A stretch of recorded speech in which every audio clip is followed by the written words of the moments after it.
నమస్తే. ఇన్నాళ్ళు నన్ను సపోర్ట్ చేస్తూ, ఎంకరేజ్ చేస్తూ మీ ప్రేమని నాకు అందిస్తున్న ప్రతి ఒక్కరికి కృతజ్ఞతలు.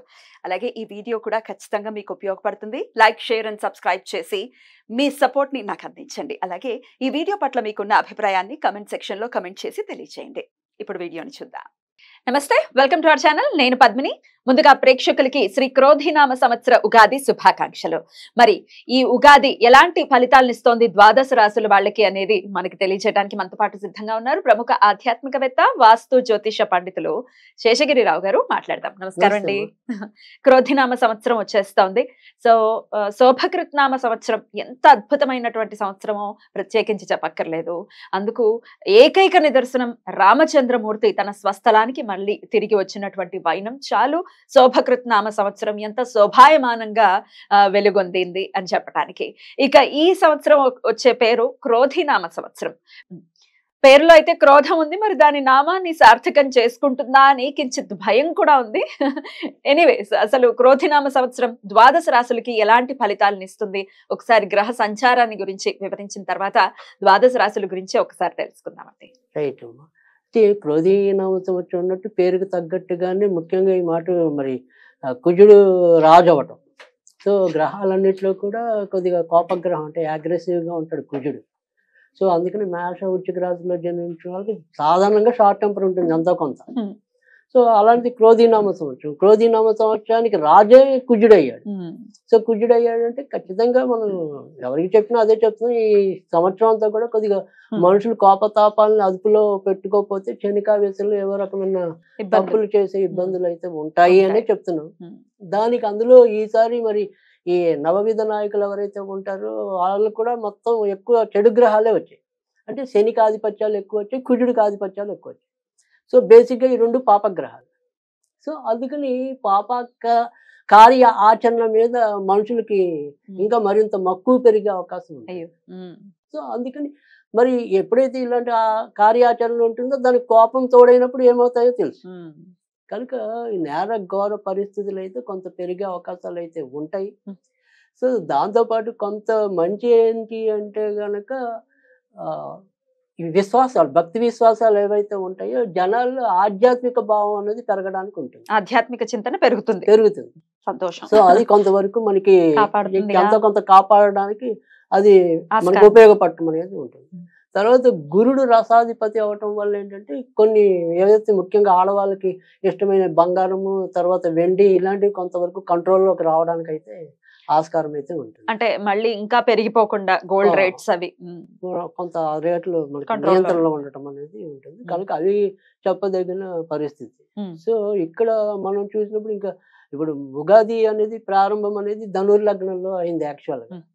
సో ధనుర్లగ్నానికి మరి గురుడు పంచమంలో ఉన్నాడు. సో లగ్నాన్ని గురుడు సూచించడం అంటే ఇది ఇప్పుడు మనకి ధనుర్లగ్నం అనుకోండి. సో గురుడు పంచమం 1, 2, 3, 4, 5. సో పంచమ స్థానంలో గురుడు ఉంటాడు కాబట్టి అంటే ఏదైతే గురుడు మరి మేలో మారిపోతాడు. మే 1వ తారీఖు మారిపోతారు కదా. సో మే వరకే మనకి ఉన్నంతలో బాగున్నట్టు. అంటే ఆ లగ్నాధిపతి పంచమంలో ఉంటాడు కాబట్టి ఎవరు ఎలాంటి ఇబ్బందులు ఉన్నా చివరి నిమిషంలో బయటపడడానికి ఉంటుంది. సో కానీ దానికి విరుద్ధంగా ఏమవుతుందంటే మే నుంచి గురుడు వృషభంలోకి రావటం. వృషభం అనేది ఏంటంటే ఇక్కడ మనకి ఇందాక ఇది వృషభం అనేది శుక్రుడు రాజు. ఈయనేమో మన దానవుల రాజు, ఈయన దేవతల గురువు, ఈయన దానవుల గురువు. సో వీళ్ళిద్దరికి నిజానికి అయితే శత్రుత్వం ఉంది. సో ఇక్కడ మరి శత్రు రాశిలోకి గురుడు ప్రవేశించడం అనేది ఉంటుంది. సో వృషభ రాశిలో.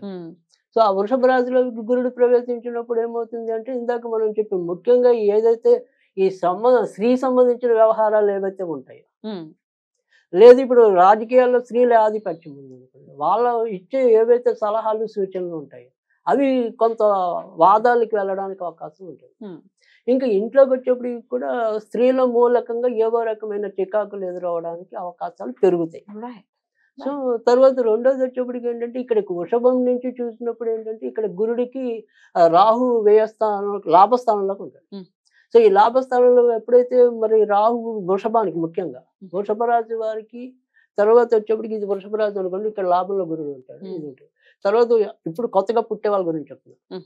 సో వృషభ రాశిలో ఎవరైతే జన్మిస్తారో వాళ్ళకి కంపల్సరీ సర్పదోషం ఉంటుంది. సర్పదోషం ఉంటుంది. లాభంలో రాహు ఉన్నా సర్పదోషం ఉంటుంది. అందుకే ముఖ్యంగా రాహు లాభంలో ఉన్నప్పుడు ఇక్కడేమో కేతు పంచమంలో ఉంటారు. పంచమంలో ఉంటారు. సో ఇది సంతాన స్థానం అవుతుంది, అదేమో లాభస్థానం. సో ఖచ్చితంగా లాభాలు ఎవరైతే ముఖ్యంగా ఈ వృషభ రాశి వాళ్ళకి గట్టి ప్రయత్నాలు ఏవైతే ఉంటాయో దగ్గరదాకా వచ్చి పోతాయి. ఇక్కడ ఈ బుద్ధి అనేది వాళ్ళకి సరిగ్గా ఉపయోగపడదు. సో ఆ నిర్ణయాలు తీసుకోవడంలో ఇబ్బందులు ఎక్కువ వృషభ రాశి వాళ్ళు పొందడానికి అవకాశం ఉంటుంది. తర్వాత వచ్చేప్పటికి ఇదే దోషం అనేది కర్కాటక రాశికి కూడా ఉంటుంది. కర్కాటక రాశిలో పుట్టిన వాళ్ళకి కూడా ఉంటుంది. అంటే కొత్తగా పుట్టిన పిల్లలకు కూడా నవమంలో రాహు ఉంటాడు. నవమంలో రాహు ఉంటాడు, తృతీయంలో కేతు ఉంటాడు. కాబట్టి సంబంధ బాంధవ్యాలు ఇబ్బంది పడతాయి. ఇప్పుడు పుట్టే వాళ్ళకైతే ఇలా ఉంటుంది. ఆల్రెడీ పుట్టిన వాళ్ళకి అదే గ్రహస్థితి. ఇప్పుడు ఆల్రెడీ పుట్టేసిన వాళ్ళకి కూడా అదే గ్రహస్థితి. కానీ కొత్తగా పుట్టిన వాళ్ళు కూడా ఖచ్చితంగా పుట్టడమే సర్పదోషంలో పుట్టినట్టు. ఎగ్జాక్ట్లీ ఈ సంవత్సరంలో ఎప్పుడు పుట్టినా ఇదే గ్రహస్థితి ఇంచుమించుగా, అంటే రాహుకేతులకు సంబంధించి. రైట్ అండి. ఇక దేశంలో ఎట్లాంటి పరిస్థితులు ఉంటాయి అనేది ఒకసారి క్లుప్తంగా చెప్పేసి ద్వాదశ రాశుల్లోకి వెళ్ళిపోతాం. రైట్. దేశంలో కూడా ముఖ్యంగా చెప్పాల్సింది అంటే ఇక్కడ వర్షపాతాలు ఏవైతే ఉంటాయి అంటే మనకు కావాల్సిన మెయిన్ వర్షం, రైతుల యొక్క ఇది. సో ఇక్కడ ముఖ్యంగా ఇందాక మనం చెప్పుకున్నాం శని కుజుల యొక్క ఆధిపత్యం ఎక్కువ అని చెప్పి. సో శని కుజుల ఆధిపత్యం ఎక్కువ అంటే మిరపకాయల పంటలు బాగా పండుతాయి. అంటే ఎరుపు రంగు ధాన్యాలు ఏవైతే ఉంటాయో లేదా ఎరుపు రంగు పంటలు ఏవైతే ఉంటాయో అవి సమృద్ధిగా పండుతాయి.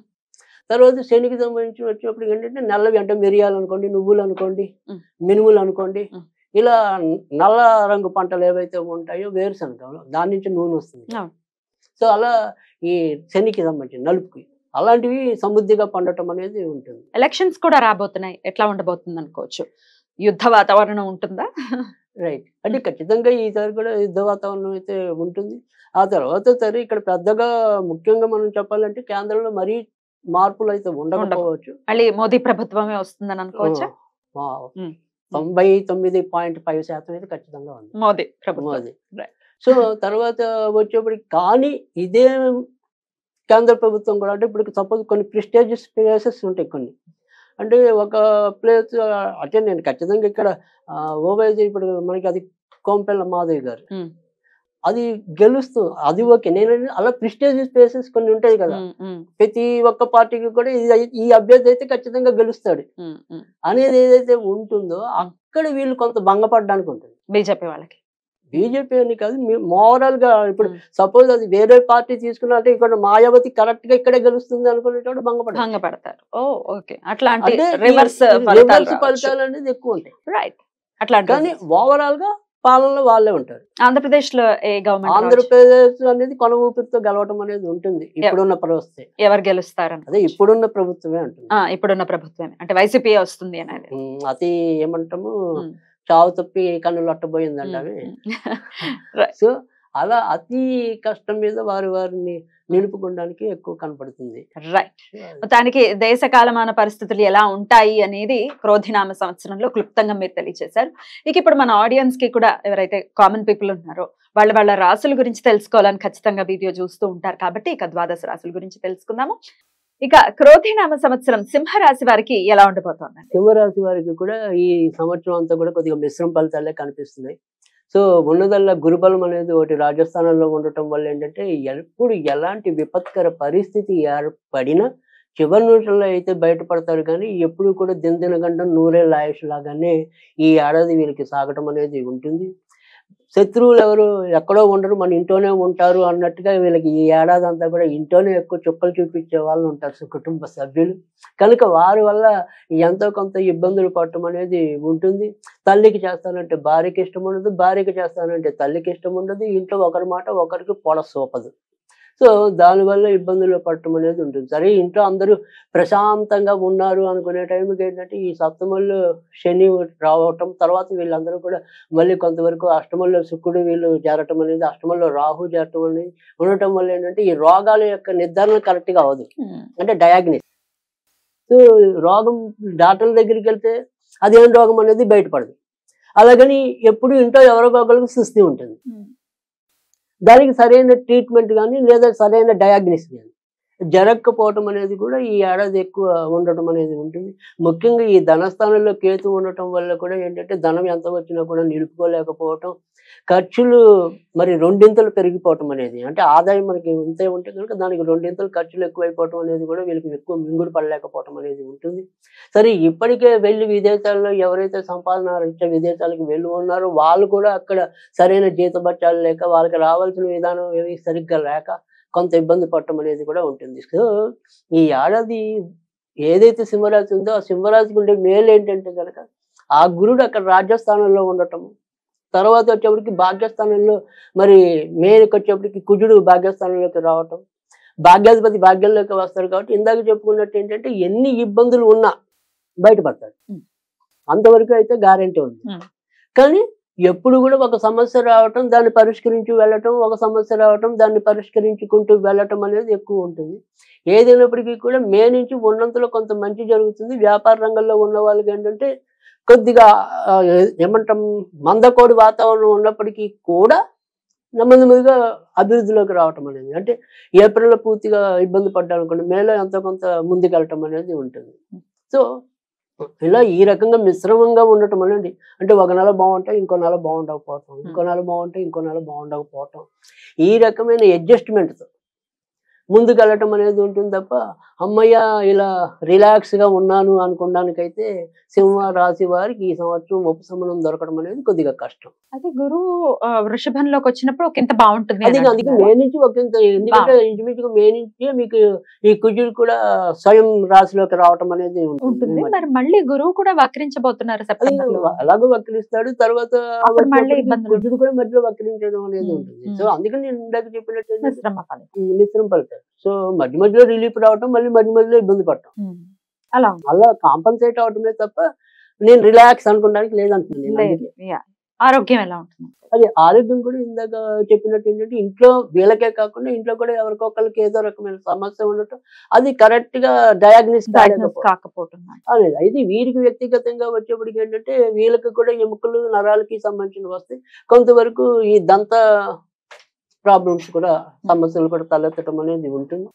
కనుక ఇక్కడ ఏంటంటే సింహరాశి వాళ్ళంతా కూడా ఈ సంవత్సరం అంతా ఎక్కువ ఆంజనేయ పూజించడం అనేది మంచి జరుగుతుంది. ఆంజనేయ స్వామి. సో ఈ ఆంజనేయుడికి ఏంటంటే వీళ్ళు 3 రకాల నూనె కలిపి, అంటే విప్ప, తర్వాత కొబ్బరి నూనె, తర్వాత నువ్వుల నూనె, విప్ప నూనె, కొబ్బరి నూనె, ఈ 3 కలిపి దీపారాధన చేస్తే వీరికి ఉండే ఇబ్బందులు అంటే ఆర్థికపరమైన అనుకోండి, ఆరోగ్యపరమైన అనుకోండి, తర్వాత వచ్చేప్పటికి ఏంటంటే ఈ ధనం అధికంగా ఖర్చు అవటం అవన్నీ కూడా ఇంట్లో పెట్టుకోవచ్చు అండి. అంతేగా ఇంట్లో వాళ్ళు దీపారాధన, నిత్య దీపారాధన అలవాటు ఉంటే చక్కగా ఆంజనేయుడి పటం ఒకటి పెట్టుకుని ఆంజనేయుడి ముందట వెలిగించడం అనేది మంచి పద్ధతి.